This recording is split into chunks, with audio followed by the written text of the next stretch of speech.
do canal Não Confunda, e hoje com mais um Direto da Fonte. E um Direto da Fonte muito especial. Nós vamos falar sobre comportamento. Especificamente, nós vamos falar sobre comportamento masculino. Isso mesmo, a gente vai conversar sobre a construção da masculinidade.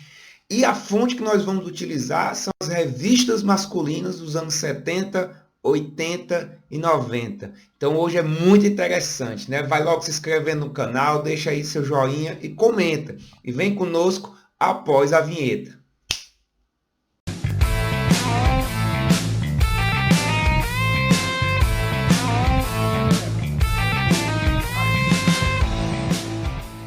Bem, pessoal, professor Cleiton chegando. Como eu falei, a gente vai conversar um pouco hoje sobre a questão do comportamento masculino, né? Dessa questão da masculinidade. Nós vivemos numa sociedade hoje que é uma sociedade machista, né? Todos nós sabemos disso, mas uma coisa importante que a gente tem que saber dessa questão do estruturalismo, da estrutura do machismo, é como ela é criada, né? E um ponto interessante que a gente observar, as fontes históricas servem para a gente estudar essa sociedade, né? Como é que a nossa sociedade, que é uma sociedade de masculinidade hegemônica, ela interage de acordo com o momento histórico. Então, nós vamos ver as revistas masculinas, né, dos anos 70, 80 e 90, para a gente ver dentro daquele contexto, aquele momento histórico, né? Lembrando para vocês, né, o pessoal, a galera mais nova, o pessoal mais novo talvez não tenha essa visão, mas como as revistas físicas, elas eram importantes nesse período. Não havia internet, obviamente, então, ideias, discursos, imagens, tudo circulava através de revistas, entre elas as revistas masculinas. Apesar de serem revistas como, por exemplo, a Playboy, que é a que nós vamos analisar mais especificamente, apesar de serem de venda restrita para maiores de 18 anos, essas revistas também circulavam entre jovens, né? Era comum nas escolas, né, os jovens serem surpreendidos pela coordenação, pelo professor, quando conseguia levar a revista do pai. Né? Existem séries, né, como aquela Todo Mundo Odeia o Chris, onde um dos episódios, especificamente o protagonista, ele pega a revista Playboy do pai, leva para a escola e causa um grande alvoroço. Isto pertence a quem? Antigamente era minha. Então, até descobrirmos quem trouxe para a escola, vai pertencer a mim. Ou seja, essas revistas, elas constituíram-se realmente num padrão de comportamento, né? Ela ditava o que era ser homem, né? Que tipo de homem você desejava ser. Não só concernente ao comportamento, mas também ao consumo, pois eles estão ligados. E indiretamente ou diretamente falando, isso também influenciava no comportamento feminino, né? Da linguagem feminina, né? Lembre-se, tem um filósofo chamado Foucault, que ele vai falar que nós somos sujeitos construídos socialmente, né, pelas práticas que nos rodeiam. Traduzindo, a gente não nasce machista, ninguém nasce machista. A sociedade nos constrói através das práticas que estão ao redor da gente, e a gente absorve essas práticas, naturaliza essas práticas e começamos a reproduzir essas práticas achando que são naturais. Mas como é que essas práticas se tornam práticas? Aí ele fala, discursos produzem práticas. E aí que realmente as revistas, a mídia, a publicidade, ela entra. Por quê? Porque o discurso, ele sendo reproduzido maciçamente, através de uma cultura de massa, ela vai se criar práticas que vão sustentar essas práticas estruturais, ou seja, esse machismo estruturais. Especificamente, as revistas masculinas, especificamente mais ainda Playboy, que vai chegar no Brasil nos anos 70 e 75 com o nome de revista Homem, mas que a Playboy americana já existia há bem mais tempo, ela vai um pouco se aproveitar do meio que ela vivia. Qual era o meio dos anos 60 e 70? Era a questão da liberação feminina, né? A mulher estava chegando ao mercado de trabalho, a mulher ela estava tendo seu lugar, estava buscando seu lugar. O movimento feminista, o movimento mulherista, né? Essa pluralidade de movimentos que lutavam por pautas femininas, elas vão estar crescendo nesse momento. E como a publicidade, como esse discurso das revistas masculinas se apropria, criando a nova estética do corpo feminino. A historiadora Núcia de Oliveira, ela vai chamar esse termo de beleza emancipada. Ou seja, a mulher emancipada era aquela que cuidava do próprio corpo. Então você vai perceber que aquele padrão de corpo, padrão de mulheres magras, mulheres jovens, sem rugas, cabelos lisos, vão ser pautados pelas revistas masculinas, mas vão ser absorvidos pelas mulheres. Porque para os homens, aquela mulher era uma mulher bonita, era uma mulher desejável. E você vai perceber que cada sociedade vai ter uma coisa específica. Enquanto você vê que nas revistas masculinas americanas vai se naturalizar a mulher de seios fartos, no Brasil a parte são as nádegas, né? Então você vai ver que cada sociedade vai pautar um estereótipo de beleza, né? E associar, se apropriar, né, dessa emancipação feminina, né, como uma coisa para vender, né, dentro dos meios de comunicação. Tem um professor chamado Douglas Josiel Fox, né, que numa tese de mestrado ele vai analisar justamente isso. Ele vai analisar as reportagens, os anúncios publicitários e principalmente a linguagem falada e estética das revistas para perceber esse discurso machista. Nesse momento você pode estar perguntando, mas Cleito, você é um homem. Como é que você vai analisar uma questão dessa, uma revista como essa, você é uma, teoricamente teria que ser uma mulher, eu estou falando do feminismo. Isso é verdade, né? Não é o meu lugar de fala quanto homem. Aqui se torna o meu lugar de fala quanto historiador. Né, quanto historiador e percebendo essa questão. Mas, obviamente, né, tive consultoria, me consultei com a professora Manu, né, que ela é do movimento mulherista negro, né, que me explicou muitos conceitos, né, para que eu não fizesse um mansplaining, né, que eu não tomasse a frente da fala das mulheres, mas sim tentasse conversar, né, tentasse mostrar alguns pontos interessantes para que a gente levasse a reflexões. E, obviamente, ao final do vídeo, você também pode procurar sites, pode procurar youtubers feministas, né, que vão te aprofundar mais no assunto. Ou seja, e nos entendam, não falando pela ótica do feminismo, porque não é meu lugar de fala, mas sim pela ótica da construção da masculinidade. Né, mas que obviamente também pauta o comportamento feminino. Vamos analisar aqui os pontos, né? Eu vou colocar para você primeiramente uma capa de uma dessas revistas para que nós possamos analisar. Essa capa em questão é da revista Homem, lembrando que a revista Playboy tinha esse nome. E, obviamente, também por questões de censura e por ser um site didático, né, ser um canal didático, eu cobri, né, a questão da censura. Né, a moça está coberta aí. Né. Essa revista é de maio de 1978.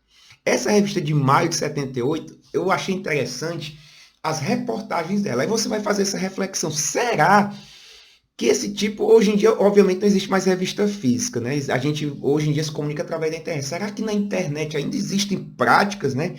No ano de 2020, será que ainda tem práticas que se naturalizaram nos publicitários e reportagens? Olha essa reportagem de destaque, ó. Bebidas para deixar uma mulher muito louca.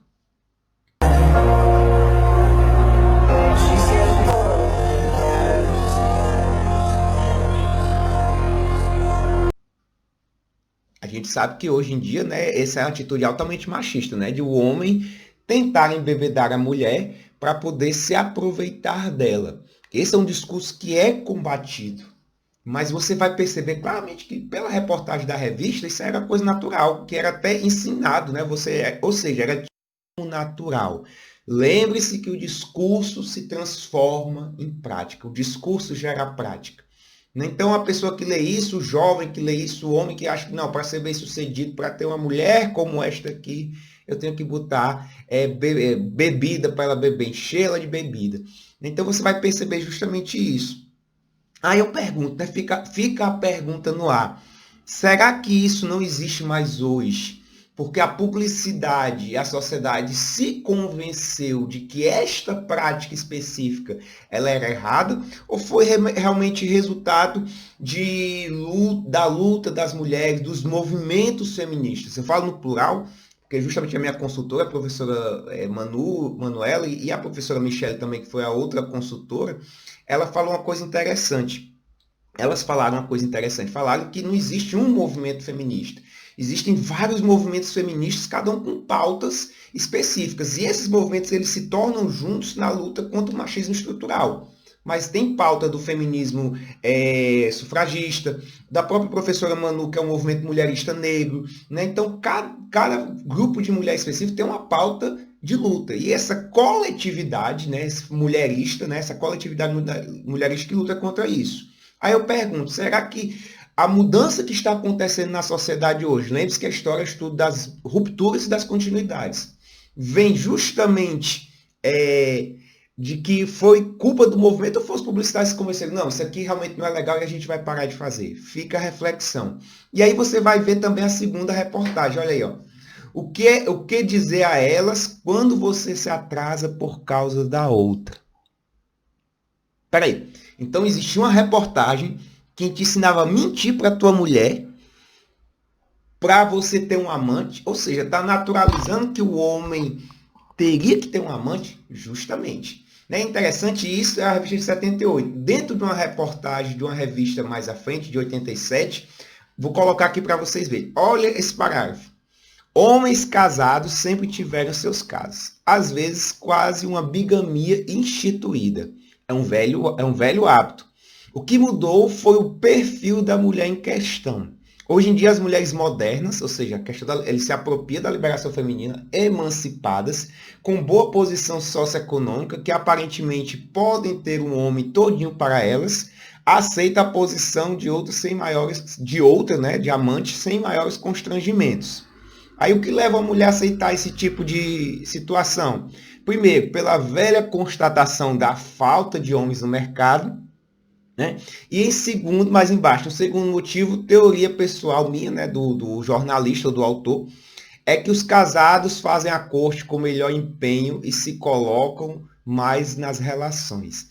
Então você percebe aí claramente, né, como é construído todo um discurso da naturalização do homem ser femeeiro, ter várias mulheres, né, e que a mulher aceitasse, até as mulheres mais emancipadas, até as mulheres mais bem-sucedidas, né? E é interessante, nesse outro número da revista de novembro de 77, né, você vai ver, olha a pesquisa, né, ó, o que a mulher brasileira quer de você, né? Pesquisa, né, que conta tudo, né? Então, a pesquisa exclusiva. Então, mostra claramente, né, do que é que as mulheres queriam. Só que isso é uma revista masculina. Até o fato das mulheres estarem nessa situação na capa, né? Pode constranger uma mulher, mas não é uma revista para mulheres. É uma revista para homens, né? Isso nos faz lembrar muito a questão de quando existem grupos de homens e tem piadas ou conversas que são constrangedoras para as mulheres. Aí os homens falam, não, mas aqui não é conversa para mulher, é conversa para homem. Ou seja, pauta o que é assunto para mulher, o que é mulher para o que é assunto para homem, o que é uma piada para mulher e o que é uma piada para homem, o que uma mulher pode falar e o que o homem pode falar. Agora, essa outra imagem, por falar em imagem da capa, olha essa outra imagem. Naturalmente, eu também cobri, mas você vai perceber o que? Olha aí, né? O homem segurando a mulher pelos cabelos, né? E empurrando bebida na boca dela.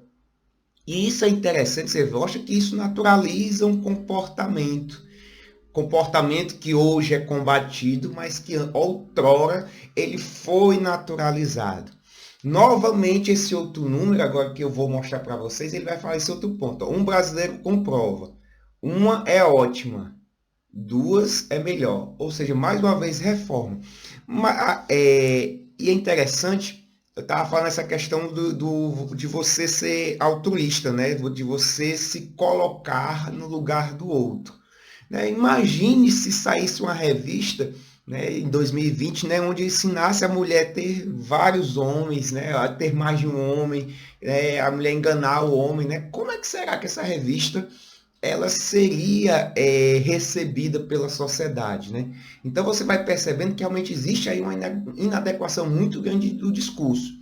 E quando você olha essas revistas, você começa a entender por que que os homens fazem certas coisas, não justificando. Inclusive, por exemplo, eu me considero um machista em desconstrução, porque devido à sociedade a qual nós somos criados, nós naturalizamos, às vezes, alguns comportamentos que é necessário sempre uma amiga, a nossa companheira, ou alguma mulher estar orientando a gente. Né? E a gente tem que se esforçar, obviamente, para assimilar, né? E tentar não repetir os mesmos erros. Mas quem está aberto a isso é importante que seja orientado, né? Para que realmente esse machismo com o qual a gente é criado, né? A gente tenha uma empatia de se colocar no lugar do outro. Especificamente um outro ponto. Olha essa reportagem. A revolução masculina. Então era justamente um contrassenso ao que a gente chama da revolução feminina. E dentro da reportagem é chamada, a mulher perfeita, entre outras coisas, é sexy. Para agradar o marido e fazer inveja aos amigos, nunca para provocar outros homens. A mulher perfeita não é um intelectual, mas segura uma conversa sobre livros, envolvendo pelo menos o nome da rosa, uma insussurrável leveza de ser e perfume. A mulher perfeita trabalha fora e ganha bem. Aí olha essa parte. mas volta antes do marido e nunca se mostra cansada. Então você vai vendo que vai pautando o que o homem espera de uma mulher, mas também vai pautando o comportamento feminismo. Isso sendo repetido vai gerar comportamentos. Por isso que a gente chama isso de machismo estrutural. Isso é o machismo. A mulher que não se comporta dessa forma é a mulher que é mal vista. Outro exemplo. Dentro dessa mesma reportagem, olha essa imagem aí. Você vai ver uma mulher dando um cartão vermelho para um homem. Né? A mulher com um ar zangado, né? E o homem com um ar constrangido. E isso é interessante, né? Porque justamente é um encontro sexual, obviamente, mas como ele enxerga a mulher que toma a frente da relação. Né? A mulher que é mais independente, né? Essa nova mulher que não seguia esses padrões, era tida como o quê? Controladora, como mandona, como intimidadora do homem. Então, o que é que acontece? A mulher que não pensava dessa forma, que tinha um pensamento de não se submeter a essa lógica, era tida como mandona, como louca, como intimidadora, né? Que deixa o homem constrangido. Então, você vai percebendo aí essa questão da roupa de juiz, né? Essa questão do cartão vermelho, das regras. Então, você percebe que dentro desse discurso, ela vai ironizando justamente o papel da mulher. Vai ironizando este papel feminino, vai ironizando justamente como a mulher deveria se destacar dentro da sociedade. Como eu falei para vocês no início, obviamente hoje não vivemos mais numa era de revistas físicas, mas a internet hoje ela substitui isso, né? E as práticas, aliás, os discursos continuam virando prática dentro da internet, né? Dentro da internet os discursos, né? E é o que não falta é discurso, continuam virando prática. E aí nós concluímos, né? A sociedade ela ainda vive essa luta, né? Ainda vive essa luta dentro de um discurso de hegemonia, de construção e movimentos contrários de desconstrução. E aí eu convido a você que se interessou no assunto, né? Procure, né? Saber um pouco mais, né? Será que você é aquele amigo que interrompe a sua amiga quando ela está falando? Né, que tenta explicar uma coisa quando ela está explicando, achando que talvez ela não saiba explicar tão bem? Né? Será que você, dentro do seu grupo de amigos, é aquele que faz piadas, né, constrangedoras, né, e que as mulheres às vezes ficam caladas, né, mas por dentro, né, estão se sentindo más, né? Então, se você faz isso, né, você está dentro desse discurso hegemônico masculino, machista, né, e precisa se desconstruir. Então, pessoal, muito obrigado, né? Espero que vocês tenham gostado, que tenha instigado vocês a pesquisar mais e até o próximo Direto da Fonte.